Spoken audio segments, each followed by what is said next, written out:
Good afternoon. My name is Julie Postma. I'm a professor at the Washington State University College of Nursing. Welcome to Module 4, Physiological Measurement, Repeated Measures with Spirometry. In this talk, I will identify how spirometry measures were used in a translational research study. The study is titled Promoting Risk Reduction Among Young Adults with Asthma During Wildfire Smoke Events, and this was funded by the National Institute for Nursing Research. Although fire has been a natural part of Western landscapes, global warming has changed some of the underlying variables that make wildfires more or less likely to occur every year. The Union of Concerned Scientists help us visualize the connection between climate change and wildfires through this image. Higher temperatures increase the likelihood that fires will burn more intensely. Higher temperatures also cause snow to melt sooner and lead to drier soils, forests, and plants, which act as kindling. Increased droughts and insect outbreaks lead to large stands of dead trees, and that makes wildfires even more likely. Annually, wildfires are starting earlier and lasting longer, extending the wildfire smoke season. And they are expected to increase in prevalence and severity in years to come. Wildfire smoke travels long distances and affects many more people than those endangered by the fire itself.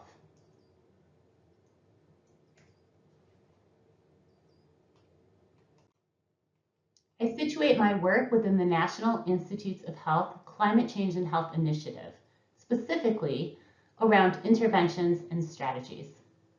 The initiative is a cross-cutting NIH effort to reduce health threats from climate change across the lifespan and build resilience and adaptation among those at highest risk.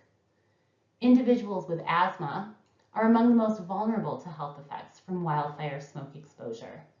The number of people exposed to unhealthy levels of particles from wildfire smoke increased 27-fold in the past 10 decades. In terms of the National Institute of Nursing Research and their research framework, I situate this work in homes and community settings with a focus on prevention, preventing visits to the emergency room or urgent care for asthma exacerbations during wildfire smoke season. Robust epidemiological evidence links short-term exposures to fine particulate matter, or PM2.5, the main pollutant of concern in wildfire smoke, and respiratory outcomes. Wildfire smoke exposure is associated with increased emergency room visits and hospitalizations for asthma exacerbations, outcomes consistent with exposure to ambient air pollution. So the purpose of my study was to assess the feasibility of risk reduction interventions among young adults with asthma and pilot test the interventions compared to a control group. The first aim was to establish the feasibility, acceptability, and barriers and facilitators of adopting the technology of the intervention, so these were smartphone applications, and use of portable spirometry in young adults with asthma. The second aim was to explore the preliminary impact of the interventions on health outcomes. This was a 3-arm randomized clinical trial to pilot test 2 interventions, one called SmokeSense and another called SmokeSense Plus. And again, these were 2 smartphone applications, and they had different features that I'll review in just a minute. And these intervention groups were compared to a control group among young adults with asthma. We recruited through the Western states, largely via student affairs offices, as well as via social media and professional organizations such as the Alliance of Nurses for a Healthy Environment. The study period was 8 weeks, and measures were assessed at baseline, 2 weeks, 4 weeks, and 8 weeks. Enrolled participants received a spirometer via the mail and a 45-minute video conference orientation with the research coordinator. We kicked this off during the COVID pandemic, so all study procedures transitioned to be via distance, all remote. So with that 45-minute video conference, we trained people on using a portable handheld spirometer. Participants were briefed on the study schedule and how to receive emails and study materials via RedCap. And participants in both intervention arms received an overview of the app features and were instructed to use them weekly. This was IRB approved. Our outcomes were selected to measure multiple domains of asthma, including symptoms, activity limitations, and airway monitoring. We used the forced expiratory volume in 1 second as our measure of airway narrowing, as it is not affected by failure to reach maximal exhalation. So this is really important in a community-based clinical trial versus if participants were coming into an asthma clinic, for example, where they would receive coaching and monitoring in order to exhale fully. People were doing this on their own. They did have access to a research coordinator and a video showing proper technique, but at the same time, use of the FEV1 was judicious in terms of their ability to exhale fully without coaching. We also measured the asthma control test, and that's a 5-item scale self-reported using a 4-week recall. And that measures shortness of breath, asthma symptoms, use of rescue medications, daily functioning, and an overall assessment of asthma control. Again, we had 2 intervention groups.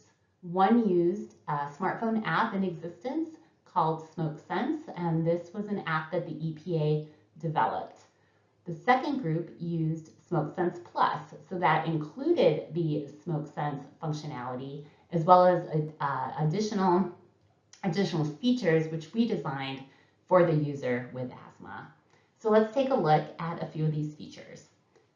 Participants in both intervention groups could access SmokeSense. So some of the tabs you can see here include symptom and smoke observations, where participants were asked to report their weekly observations of smoke, any symptoms they were feeling, and any behaviors they took to reduce their risk, such as putting on a mask, avoiding jogging outside, or taking a bike ride when it was smoky, changing air filters in their car and in their home, things of that sort. In the second tab, called Fire and Smoke Near Me, participants received current air quality notifications and the next day forecast. And these bottom 2, including Smoke Smarts and Air Quality 101, were modules that tested knowledge of air quality facts. Then our SmokeSense Plus group had some additional features to maximize risk reduction among users with asthma. So participants used a spirometer twice daily, once in the morning and once in the evening, to monitor their airway narrowing. They also used this Map It feature by sharing their color-coded spirometry reading with other participants on this regional map. So that was to encourage both peer support and awareness of how poor air quality can impact airway narrowing. They were also asked to review weekly preventive tips and post a response to the tips into the app's shared message board. So those are the main features of our smartphone applications, again, including SmokeSense, developed by the EPA, and SmokeSense Plus, our enhanced intervention for people with asthma. Well, how did we do in terms of recruitment and attrition? We had 81 participants assessed for eligibility in the summer of 2021. The percentage of eligible participants who enrolled surpassed our goal. So we ended up enrolling 67 people. Our goal was 60. Attrition was minimal. 96% of our participants completed the week 8 data collection visit. So we were pretty pleased about that. So who did we recruit? Who did we enroll? Most participants identified as female, non-Hispanic, and white. About half had a college education. At baseline, the average asthma control test score was 20.4, so most people had well-controlled asthma, and the mean percent predicted FEV1, forced expiratory volume, in 1 second was 93.1%. Notably, however, over half of participants reported being prescribed an asthma maintenance medication, yet half reported less than prescribed usage. So there was some room for improvement in this area.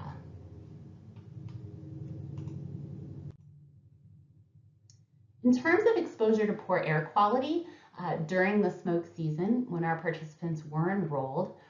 You can see in the second box and whisker plot in orange, I circled it, that 8.5% of days during the participants' exposure period exceeded the acceptable level for PM 2.5 under federal daily standards.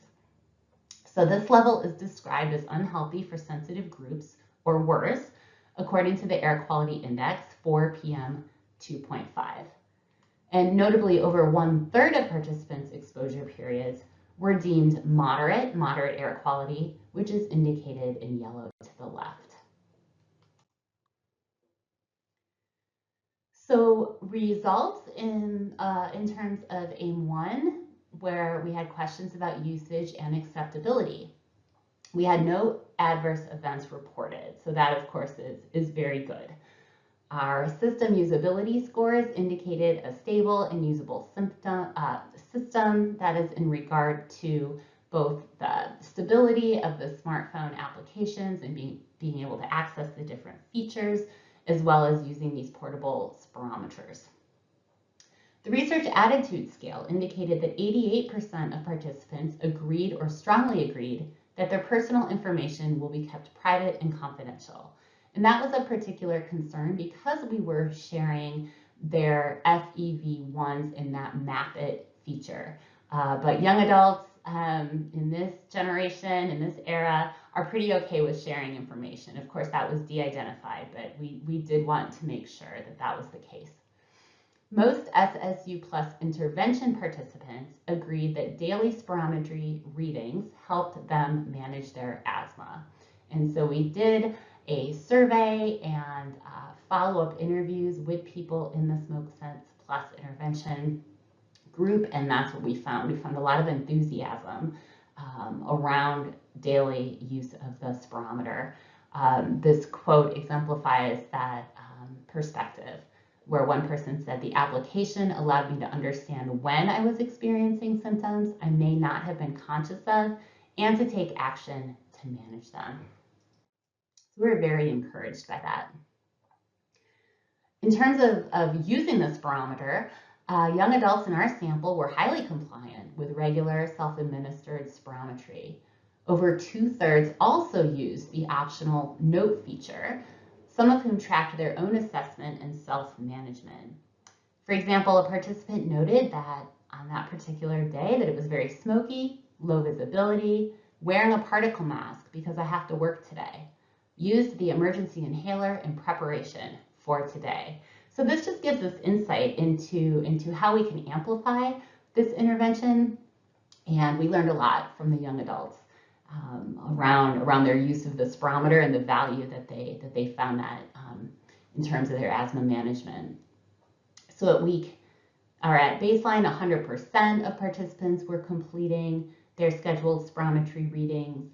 By week 8, it dropped off a little bit, but higher than a lot of the findings in related literature.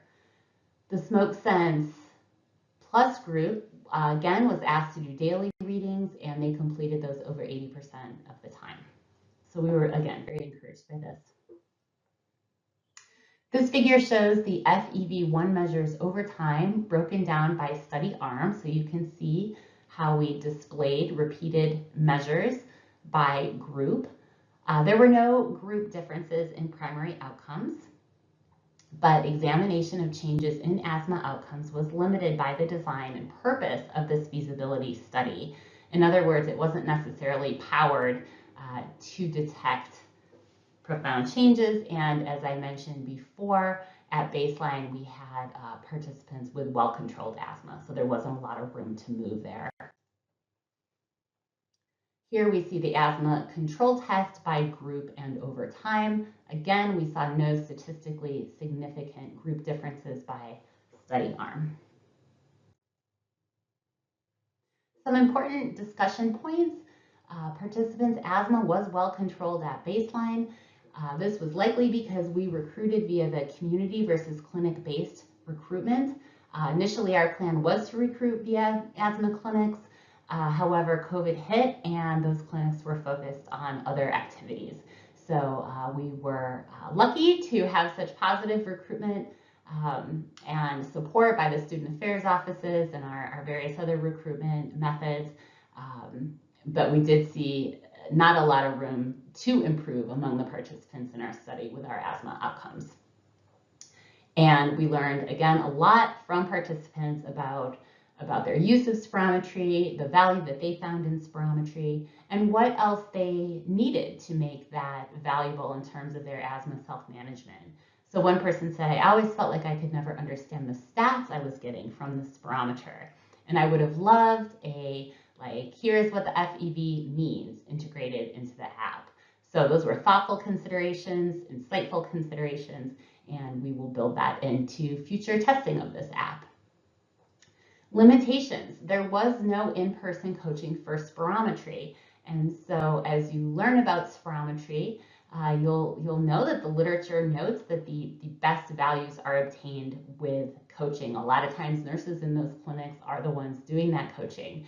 We did not have that benefit during COVID during this clinical trial, although it did allow us to test certain aspects of community-based spirometry. Our research coordinator was extraordinarily available to provide tips and support to participants. We also recorded a video of proper technique that they could refer to at any time. But it is different than in-person coaching.